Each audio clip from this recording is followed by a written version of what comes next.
தீர்க்கதரிசனம் 54 யோபு 19:23-27 நான் இப்பொழுது சொல்லும் வார்த்தைகள் எழுதப்பட்டால் நலமாயிருக்கும்.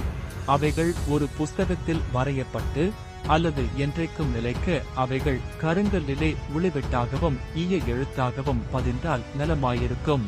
என் மீட்பர் உயிரோடிருக்கிறார் என்றும் அவர் கடைசி நாளில் பூமியின் மேல் நிற்பார் என்றும் நான் அறிந்திருக்கிறேன். இந்த என் தோல் முதலானவை அழகிப் போன பின்பு நான் என் மாம்சத்தில் இருந்து தேவனை பார்ப்பேன். அவரை நானே பார்ப்பேன், அந்நிய கண்கள் அல்ல, என் கண்களே அவரை காணும்.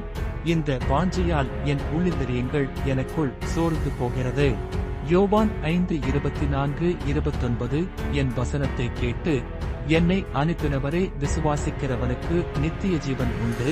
அவன் ஆக்கினை தீர்ப்புக்குட்படாமல் மரணத்தை விட்டு நீங்கி ஜீவனுக்குட்பட்டிருக்கிறான் என்று மெய்யாகவே மெய்யாகவே உங்களுக்கு சொல்லுகிறேன்.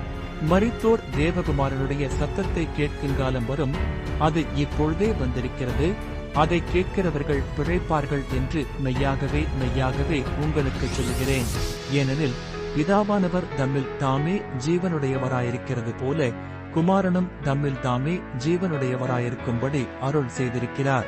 அவர் மனுஷகுமாரனாயிருக்கிறபடியால் நியாய தீர்ப்பு செய்யும்படிக்கு அதிகாரத்தையும் அவருக்கு கொடுத்திருக்கிறார். இதை குறித்து நீங்கள் ஆச்சரியப்பட வேண்டாம்.